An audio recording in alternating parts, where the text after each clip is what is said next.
नमस्कार मित्रांनो, GSIT solution मध्ये आपले सर्वांचे स्वागत आहे।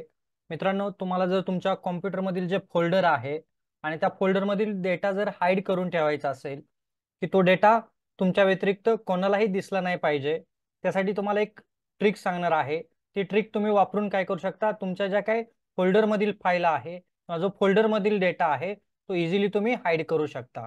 त्यासाठी मित्रांनो काय करायचंय, इथं बघा हा जो डेटा दिसत आहे टॅली आणि तुम्हाला टॅलीच्या फोल्डरच्या बाहेर काय तुम्हाला फाईल दिसत आहेत, तर त्या फाईल मला आता हाईड करायच्या आहेत। तर त्यासाठी एक सोपी ट्रिक वापरायची आहे।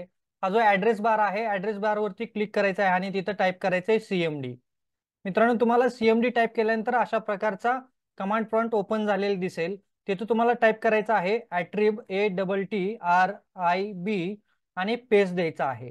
पेस्ट दिल्यानंतर तुम्हाला प्लस साइन टाकायचा आहे आणि प्लस साइन दिल्यानंतर तुम्हाला काय करायचं आहे, इथं प्रेस करायचं आहे, H प्रेस करायचा आहे, नंतर पेस्ट द्यायचा, नंतर पुन्हा प्लसचं साइन द्यायचं आहे, नंतर R प्रेस करायचा आहे आणि त्याच्यानंतर पुन्हा पेस्ट देऊन तुम्हाला काय करायचं आहे, प्लसचं साइन देऊन यस टाईप करायचं आहे आणि इंटर करायचं आहे।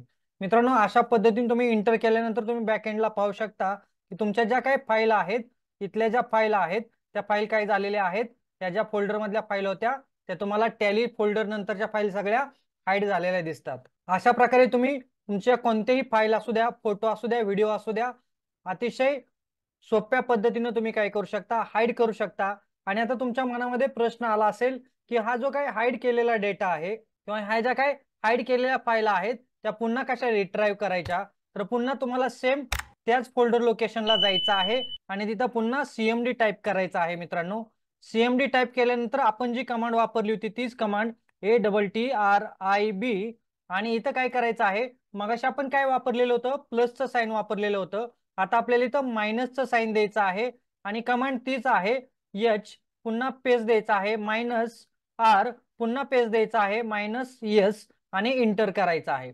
अशा पद्धतीने तुमच्या ज्या काही फाईल हाईड झालेल्या होत्या त्या सर्व फाईल तुम्हाला इथं आलेल्या दिसतील। तर मित्रांनो, ही ट्रिक कशी वाटली तुम्हाला या व्हिडिओच्या कमेंट बॉक्समध्ये सांगा आणि अशाच नवनवीन ट्रिकसाठी तुम्ही अजूनपर्यंत आपल्या चॅनलला सबस्क्राईब केलं नसेल तर प्लीज आपल्या चॅनलला सबस्क्राईब करा, लाईक करा आणि महत्त्वाचं म्हणजे बेल आयकॉनचं बटन क्लिक करा, म्हणजे असेच नवनवीन व्हिडिओ सर्वात अगोदर तुमच्यापर्यंत येऊन जातील।